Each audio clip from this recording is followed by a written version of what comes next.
Hello, good evening, everybody. We are back. It's Henry Weston's Old Mate, the podcast, the Man United Diaries. I am joined, as those watching the YouTube video will see, we are joined by Jason and Ali again. Good evening, Jace. You all right, mate? Yeah, good, Stu. Thanks. All right, Ali. How you doing? I'm very well, thanks. Good stuff. So this is not either of you, not on your debut on the podcast. You've both done one with me before, and Ali's done the cricket ones, but it's the first time we've gone live on the video, so people watching will know what we look like from now on. But how have you guys been since we last chatted? Generally, everything been good for you, Ali? Yeah, pretty good. Yeah, United's up and down, so highs and lows as always, isn't it? Well, sadly, the nowadays the highs and lows of the Man United fan. I was spoilt for many years, just being the highs. But everything good with you, Jace? All good apart from Man United's recent performances? Yeah, exactly that. Pretty down about it all, because as good as the results were against Leeds and Newcastle, we weren't really that kind of great. I didn't think. Obviously we got top goal scorers that are going to pull goals out of nowhere, but I just think we're struggling. It's gone back to Fred and McTominay, which I think is the safe option. Yeah, because we ain't got nothing else. Basically. No, well, I think we'll get onto that discussion pretty quickly. But I had a look over the notes, and I don't want to go over too much of what we discussed before. But I noticed from looking at the notes of podcast 1 that we discussed the goalkeeper situation, David De Gea and Mr. Henderson. Ali, I think Mr. De Gea has cemented that number 1 position with performances across the whole of this season, I think, so far. Absolute no-brainer. Possibly been one of our, if not the best player so far this season. Recaptured his old form. The old David De Gea is back. Bring it on. Yeah. Anything to add to that, Jace? I mean, he seems to be. Yeah, only the fact that I was wrong. Yeah. Well, and I think I think majority of the sort of Man United fan base was certainly starting to question. He probably suffered a bit from potentially, when you are talked about as the world's best for a number of years and then your performances drop off. Yeah, he had a World Cup as well, didn't he? Yeah, and he's even saved a penalty after not saving 11 at the end of last season. Well, it could have gone 2 ways, couldn't it, after that Villarreal final? In fact, he missed the penalty and everything. I thought that was the end of him as a footballer, to be honest with you. But to be fair to him, he's got to give credit where credit's due, hasn't it? And he's come back. Bringing in has given him a little bit of a nudge, hasn't it? And that's worked well. Yeah, and also he's just, it's back to that. You're actually thinking when the ball, or somebody goes one-on-one, you're thinking, hang on, he's going to save this, which for many years I haven't felt that way. And I don't know.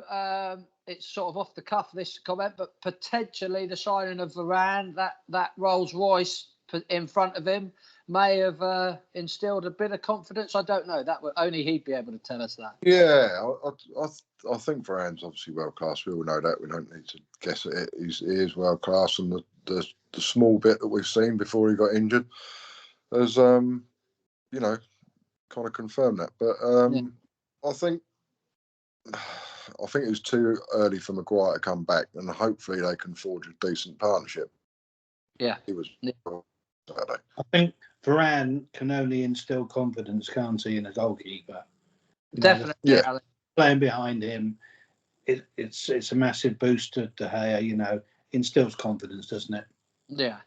And before we move on to some new discussions that we're going to have, the final thing that I picked up from reading the notes on the last time we chatted was that holding midfielder role that we didn't expect to get sorted, and sadly we didn't get sorted. And to me, it's still a problem. Jay's obviously mentioned that he's gone back to Fred and McTominay for tonight's game. We are recording this prior to Man United kicking off against Atlanta, for anyone listening or watching. He's gone back to that tried and tested for Ollie. Ali, we keep saying we're not going to win stuff with that combination, and he keeps picking them. I think you know that I'm not a McFred. Be honest, we're recording this live. They're playing tonight, aren't they, against Atlanta? He's gone back to where he is. Every chance that we'll get a result tonight. They're a safe option. They'll probably do the job. Will they win us a Premiership or a Champions League? I don't think so. No, I mean I've been watching not a huge amount of football, but I read up a bit, and you look at even in a very, very poor Barcelona side at the moment, you've still got someone like De Jong putting in very, very good performances. I mean, there's players out there, isn't there, Jay, that could come in and do twice the job that unfortunately Fred is doing. Yeah, I agree. But the one thing that puzzles me, we've got Van der Beek sitting there doing nothing. Now, he seriously can't trust him, because at some stage you would have given him a go in there with McTominay, wouldn't you, surely? Yeah. He's got a bit of energy. He's supposed to have built himself up through close season, got fitter, got stronger. He obviously just don't trust him at all. You know, if that's the case, is it a Solskjaer buy or is it an Ed Woodward buy? You know, it's going back to that old number. Yeah. I want to drop up. But, I mean, at the end of the day, what is the point of spending 40 million, close to 40 million quid on somebody you're not even going to put in the... It's pointless he's using a substitute place for the substitute on the bench, because he uses him, is he? Well, I think he'll probably move on in January. He'll probably end up winning the Europa Debit Card Cup with Tottenham or something. And sorry, is that the end of it? Yeah, whatever it is. But let's. I'm going to move on to the first subject of today, and because it's recent and in our memory. Sadly, we're going to have to talk about the weekend's game, chaps. I mean, I didn't watch it. I caught the extended highlights. A 4-2 defeat to Leicester. And from everything I've read and from what I've watched, it was a deserved win, Ali. I mean, I've got some basic stats in front of me. 22 shots on goal for Leicester, 11 on target. I mean, I know it was at Leicester, and Leicester are a good side, but that's a hell of a, that's a lot of shots to concede. We're going to come on to this, I'm sure, later on, but I think there were some questionable decisions made by Ollie in that game. Yeah. I think the whole world knew that Maguire wasn't fit and shouldn't have played, yet he played him. You know, he was not there, was he? He was not fit and he wasn't ready. And the formation he played, he pretty much played 5 up front, didn't he?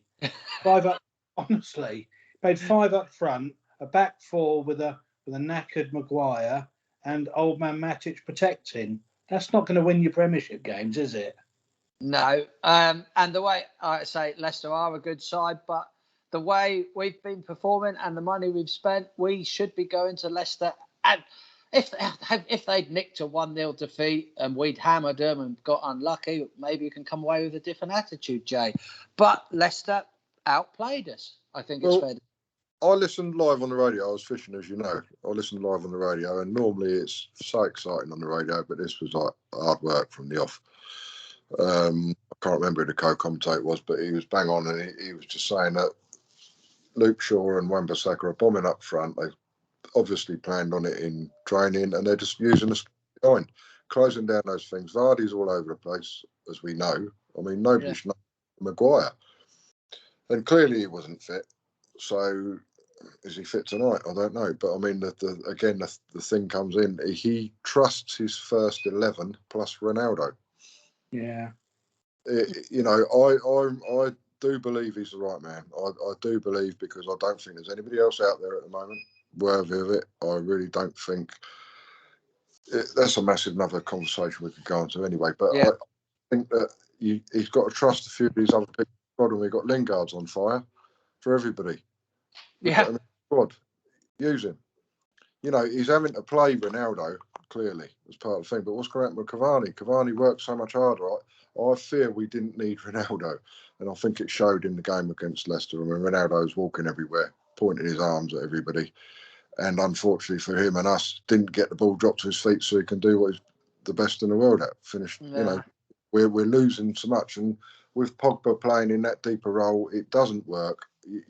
He's got to be high up on the stats where people lose the ball and a goal's scored from it. I mean, it nearly happened if it weren't for De Gea another couple of times. Yeah, totally. Totally agree, Ace. You just cannot play Paul Pogba in a 2. Just get a shot of him. We've got other players here. We've bought Sancho. We've got Rashford. We've got I don't think we should play Martial. But, to get rid of these players on the outskirts, I mean, Pogba's not going to sign a new deal, is he? Come on, let's be honest. So why are we wasting time trying to fit him in? Yeah. He said in the back match of the day advert, we need to change. We need to change our outlook. And I'm thinking, yes, you do. There's a few other players as well, but to me, he was the standout figure in the middle of kept giving the ball away and not running and closing people down. Yeah. Yeah, I mean I was just going to say that if we can move on to offering a few thoughts, if each of us offered a few thoughts on the season so far. I mean, I think Jay, you've just made a fantastic point, and a point I was going to make is for the season so far. It started off with huge promise, didn't it? But I've just got the feeling in the last 4 or 5 fixtures that we're back to where we seem to have been at the start of the last 2 seasons under Ollie. Yeah. And the Paul Pogba, it gets a lot of attention and a lot of stick for the fans. He put that performance in at the start of the season. It was a good performance, with, was it 3 or 4 assists in the game? But we've just gone back. When I watched the highlights and when I watched the full game, we look like a side who can quite easily lose to anyone at the moment. And I think the first 4 or 5 fixtures, I felt confident that we were going to beat the lesser sides. But I think we've slipped back to where we were again. But historically, the last few seasons, we struggle against the weaker sides. It's when these people take the Leicester game out of it, so it wasn't that at all. They dominated the game. But, we struggle with the Newcastles at home and the Burnleys at home and the Southamptons at home and things like that, albeit the 9-0. But you know what I mean. The teams that come and camp behind the ball, we're not very good at. That's why away from home we've gone on this amazing run. But you've got these players, somehow they've got to take a bit of responsibility here. Because Roy Keane says, and he's bang on right, to be in a top player in the Premier League, you need to be putting a 7.5 out of 10 in, week out. Now, how many players in our team, and I don't say this is Ollie's fault personally, they're all overpaid, and if it was in any other workplace and thing, they would get disciplined themselves. But they don't. They just turn up. The managers get sacked one after another, and these players, I don't know what they do. You put 7.5.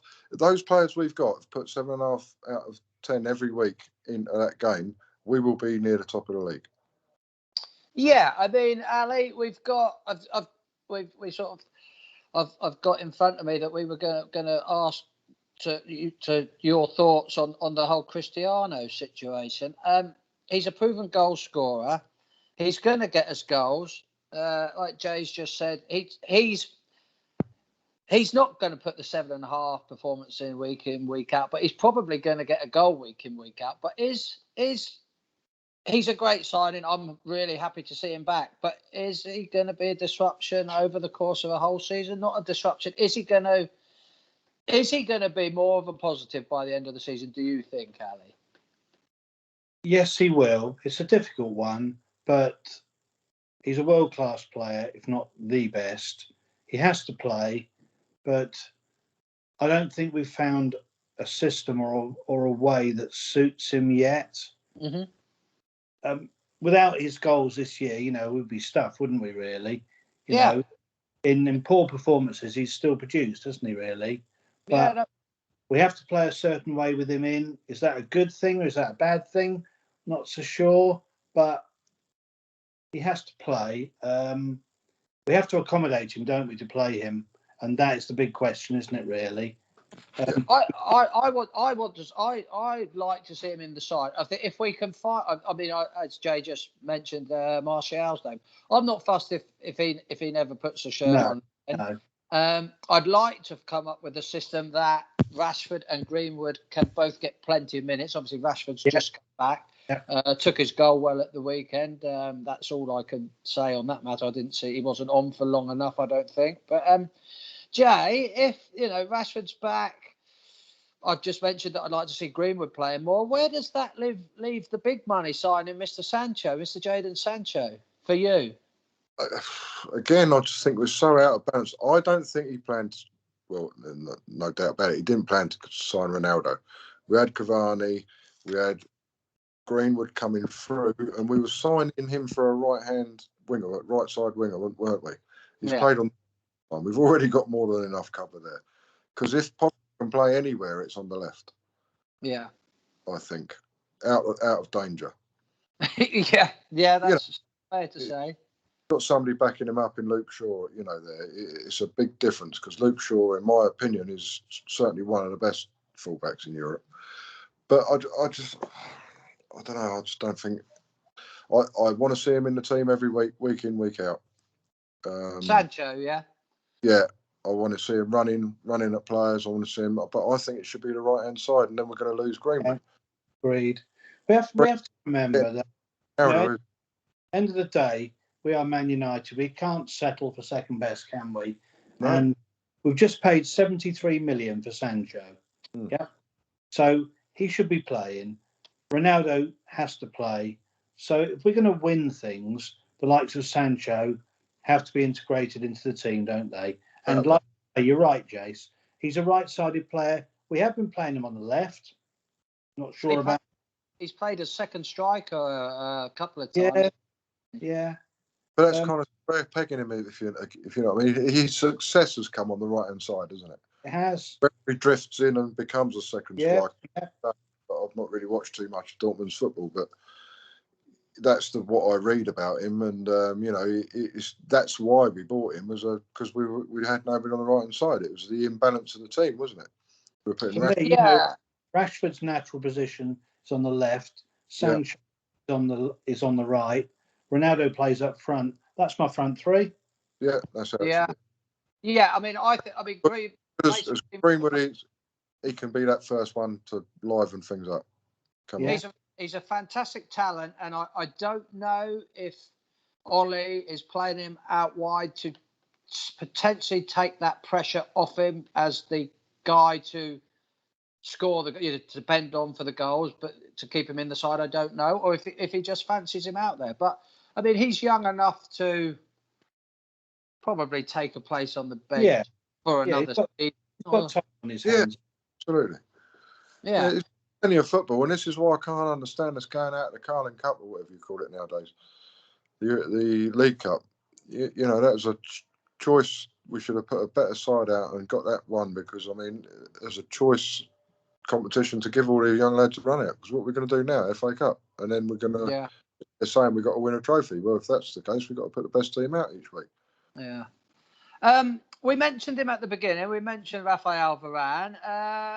He's played. Well, he started 5 Premier League games. He's unfortunately injured. We've won 3, drawn 1, and lost 1 of those 5 games he's played. He conceded 4 goals. Obviously, he's not the whole defence on his own.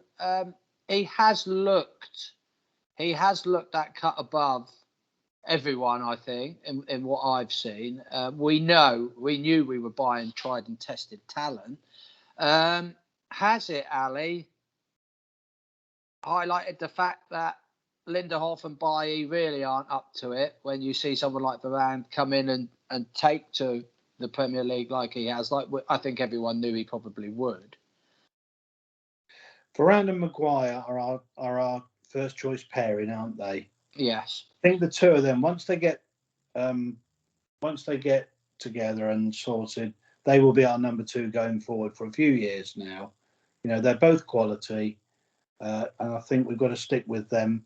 It's a shame that Varane's got injured, isn't it? Really. Yeah, and it's going to be a few games, I think, isn't it? It's a little niggly one. Yeah.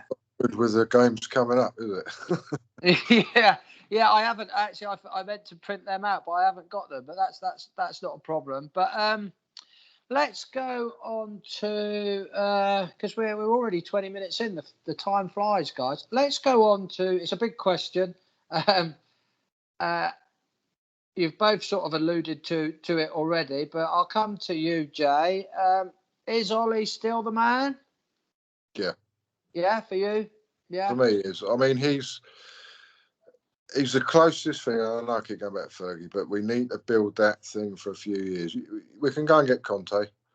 What's he going to do? Play defensive football, get rid of half the players you spent a load of money on for next to nothing, buy his own players, and he'll clear off in 18 months' time, leaving us nowhere further up the road. All right, we might have a championship or something to go with it. But how many decent managers are there out there at the moment that you'd think, yeah, I'd have him?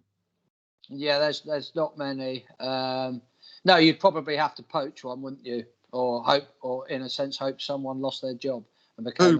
Who would you want other than Pep? Who would you want at the helm? Yeah, I mean, I don't like. There's a couple of Premiership managers I'd like to see, but they play for teams we don't much like. After watching Simeone's lot yesterday, I think he's a bit of a poison dwarf.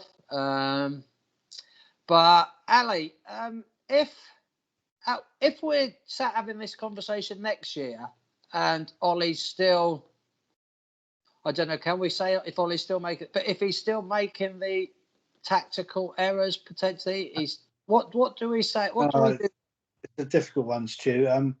I'll never be Ollie out because of respect for him of what he's done for the club. I would, and I'd like to think United fans wouldn't be that way. If we were, we'd support Arsenal, wouldn't we? We'd be Wenger in. That's the difference between an Arsenal fan and a Man United fan, isn't it? Let's face it. Yeah. So, we'll always back Ollie. I do question some of his tactics recently, some of his decisions, and you have to question that as a fan. He's improved us. That's not in doubt. But can he take us to the next level? I think that's the question mark, isn't it, at the moment, really? Can he take us to Premiership and Champions League success? That's a bit of a question mark, I think. My concern, and I'm not going to sit here and say Ollie out. My concern is that it just does. It's just not quite. It doesn't seem to quite have it. Not even in the big games. It just doesn't seem to quite have it when we need him to. When the chips are down, potentially. I know he came in when the chips were massively down, and he has done a fantastic job.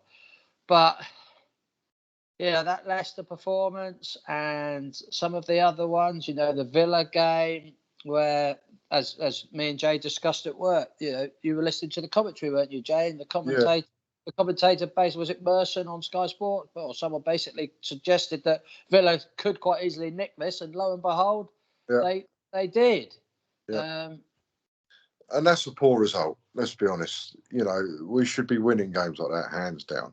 And I'm his biggest supporter in many ways, Solskjaer, but that decision to rest players the week before international break just didn't add up.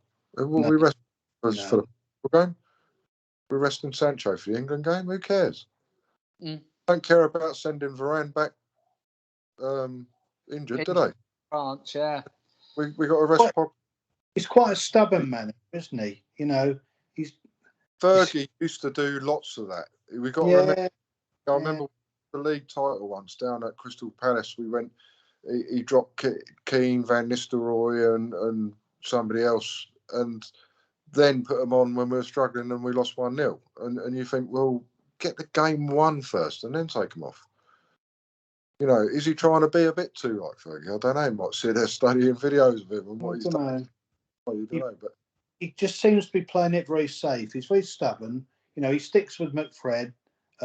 Last year, Maguire, Lindelof, he stuck with them, didn't he, all the way through when potentially he could have played by and done something different. Maybe. Yeah. He came out in the press news, I think, for today's game and said that the criticism doesn't bother him, which is very good. I mean, it should bother him to a point, shouldn't it? But I mean, what he said was correct. You can't argue with it. But he's kind of put his head on the chopping block by saying it. He said, 6th first year, 3rd the next year, 2nd the following year. That's progress. Well, you've only left yourself one place to go for progress now, haven't you? I was quite surprised. Again, me and you discussed it, Jay. So Alex came out and said, you always pick if your best side's fit, they should always play it with regards to Mr. Ronaldo having a rest the other day. There were some slight concerns that he was maybe for the chop then. Is he on limited time if our next 10 games that, like I say, has a particularly piss poor podcast I haven't got in front of me, but we know we've got a tough run of games coming. Well, it's going to be the tenor, isn't it? Yeah. I mean, We've got a horrible run, haven't we, really? We've got Liverpool at home, Tottenham away, City, we've got Watford, and then we've got, I can't remember another big. Spurs and Arsenal in those 6 as well, and Atlanta away. Yeah, which fine. We've done better against them teams the last few years. Yeah. Villas and Newcastle's, to be fair, but it worries me going into these games without Varane for a start. Like you said, Stu, we don't know when he's coming back, and it's all right for Fergie to say that, but like I said earlier, Fergie never did that all the time. I am his biggest, but he did just play about with team. He got into quite a bit of it, like rotation for a while, and it bit him on the arse a little. But I mean, let's say, we're 2 or 3. Well, we're 2 defeats, 2 more defeats in these upcoming games in the Premier League, and we're almost out of that because Man City aren't going to drop the points. We'll come on to the rest of the league in a minute, but a couple of bad results in Europe. Jay's obviously mentioned that we're out of the cup, one cup. I hate to say it, but potentially we could be looking at a very limited outlook for, as a Man United fan, come the middle of December. We could not have too much to look forward to, Ali. What a horrible thought. Well, it worries me, where we are at the moment. Are we out of the Premiership title race already? I don't think yet. You think what are we, 5 points off the lead? Yeah. I think the next 3 games, I tell you, I think if we don't get 9 points out of them, we're out of it, because that means that they're gaining more space on us, I look at I look at some of the sides. Well, let's move on to it because we've talked about Ollie. Let's have some little chats. Man City are looking good. Liverpool and Mr. Salah and Van Dijk's back, Jay. The other sides are Liverpool, Man City, and Chelsea. Are they looking better than us at the moment? I don't think Chelsea look better than us. I don't really like the way they play their football personally, but I mean, it's obviously successful. He's won the Champions League. Lukaku looks like he's struggling a little bit, whether he's had too much football, like they say, or what, but he's kind of not hit the ground running particularly. I mean, if Ronaldo had kind of landed like that, I think the press would have been shouting a bit more than what they are about Lukaku. I think Liverpool and City are the ones for me. Yeah, Watch out for it. Yeah, that's what I mean. We got them in the next run of 4 or 5 games. We need to win those games against them. Yeah, we do. Quite right, Jay. And Ali, any thoughts on No, I agree. I mean, City, it's going to be between City and Liverpool, to be quite honest. The only thing with Liverpool, I'd say, is I'm not sure Van Dijk is back to where he used to be. The amount of goals that Liverpool are conceding. Last night they conceded again. I don't think he's quite got over his injury. Whereas City, they're just not letting in goals, are they? No. Their defensive record is fantastic. And I know you mentioned, Stu, about them lacking a centre forward, but to be honest, they need one. The way they play, possibly not. I hate to big them up, but it's City again, isn't it? Really. But when you come up against, when it comes to sort of January, February, March, and you've got the big games, and you've got PSG in the European Cup quarter final, let's say, over 2 legs, and Kevin De Bruyne has picked up a niggle. I still think they should have signed a striker. Obviously, not Harry Kane. I don't know who else would have been available. Anyone would have been available for the right money, possibly. But I still think that could come back to bite them. But I don't know, Jay. Good. I think they've got so many options as their false 9, haven't they? Yeah. But that thing, they're playing a false 9, it gives you another player in midfield, doesn't it? They just smother. and they're so good at keeping the ball. And the thing is, the difference between them and us is the build up, pace of build up. You look at the pace of build up that is like the pace of United of old. Any kind of pace that came out of that game Saturday was on the Leicester side. We were like 1 touch, 2 touch, 3 touch, go back, go across the back 4, back out again. It's boring football again. We're slipping back into that if we're not careful. We've got exhilarating players that can play unbelievably well, but we need to push the ball further up the pitch so they can do something with it. There's no point in them all standing there with their hands on their hips, looking at the defenders knocking the ball, all the time, back across the back 4. We need to get the ball up the pitch a little bit, and let them do. I think 18 months ago, possibly 2 years ago, when Sancho really was on fire over in Germany, and he was the great young English talent. And I've got to be honest, I take a look at the way Phil Foden is playing his football and how he gets it into feet. I mean, he comes to feet and likes to move it on quickly. So, he's a different player. He's not an in-behind sort of skill pass people like Sancho is. But I love the way he plays. He's always looking for it, and then he's always looking for that quick one. Well, they played the other day? It was like playing like a quarterback. Playing like a midfielder, pinging it all over the place. I think it helps though with Foden. He's playing in the City side that's got a way to play. We haven't found that yet this year, have we? We haven't found how to play. Just throw him in, let him find his feet. If he's that good, if he's £75 million, he'll find his feet. Yeah. And play him where he plays. So if Ali, just suggesting that we haven't quite found our identity for the season, or even under Ollie, it just seems a strange thing to say. He's been in charge for best part of 3 and a bit years now. Is it someone who does bring a lot of identity to Manchester United? Bruno Fernandes, brilliant player. I think he's been, maybe I don't want to say brilliant this season, certainly very good. It's levelled at him since his time in England that he goes missing in big games. That might be a suggestion of how good he is, that he has a bad game and everyone jumps on him. But has he, let's go to Jay, has he gone missing a bit more in recent times, Jay?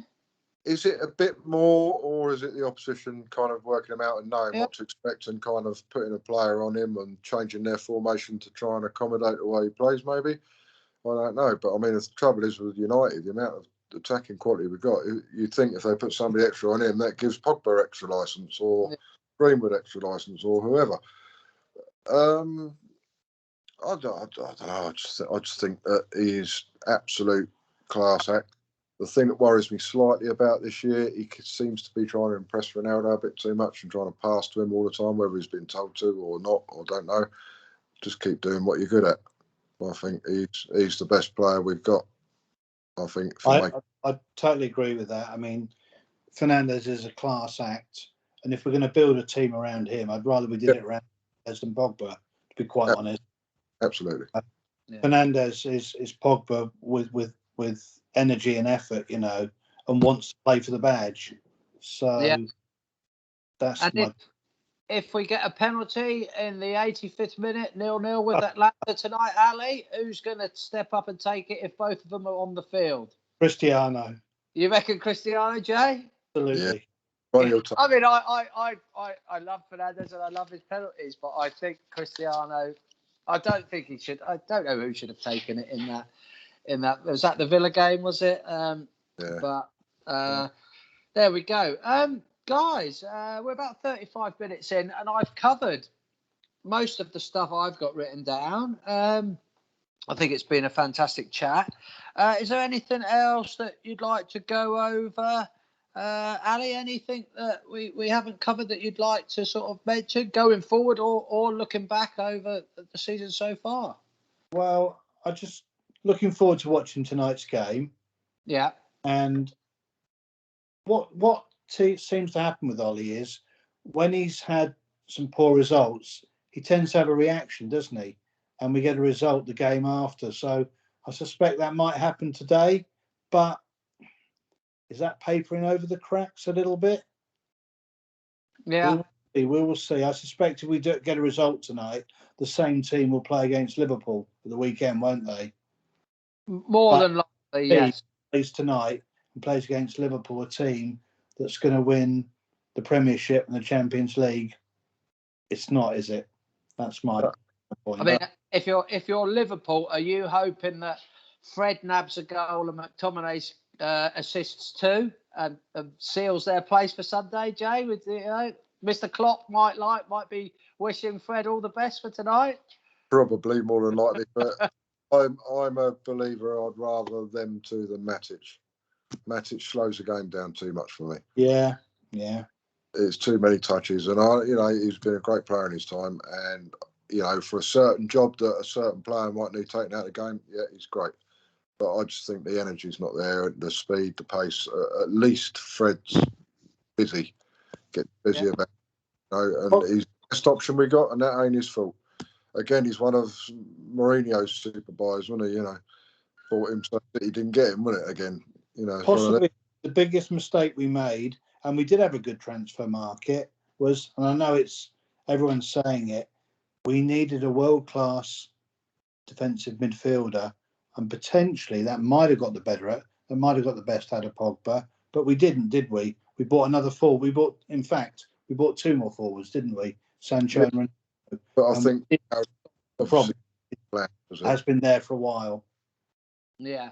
Yeah, I don't think Ronaldo was playing. That was that happened, didn't it? No, agreed. I continue to love it. Don't get me wrong, fantastic. But that's probably upset the apple cart a little bit along the way with other players. Yeah. Getting in and where they're going to play. It's he potentially had a false nine way of playing if he used Sancho up front, didn't he? Yeah. He started wanting to go that kind of way. His options that aren't going to be used now. Ronaldo's playing until perhaps he might start taking them off after an hour. I don't know, but then how long's Ronaldo going to put up with that? Well, let's it's coming on to 10 to 8, gents. So I want to let you guys get going and either listen or watch tonight's game. In conclusion, for podcast number 2, Man United Chat with Jay and Ali, I think what we've come up with today is we're all still behind Ollie. Ronaldo probably has to start every game when he's fit. We want to see some more minutes from Sancho. If that cost base agree with a few minutes, that Sancho was the amount of money we've paid, he's got to start playing regularly, and I think the performances will come with that. Is that a fair summary, Jay? Yeah. I was just going to say I'd love to see Donny van der Beek given the chance. Yeah. I think the boat sailed for him. Yeah. I think just stick Martial and Phil Jones on the same boat, in my opinion. But well, let's reconvene a month from now. Donny will still have a chance he might have some minutes under his belt, Ali. But let's reconvene in a month's time, and that run of 10 games that we've mentioned will be nearly over. I'd love for you guys to join me again in the future if you'd be happy to, and we'll have another chat and see where we're at. Look forward to it. All right. Yeah. That's all positive about Sunday, we got to beat them scum. Yeah. Graham Boyden, we're coming for you. I don't care. All right, guys. Well, thank you so much for joining me on Henry Weston's Old Mate, chaps. And I will just hit the stop recording, and we'll stay on the line. Thanks for joining me, chaps.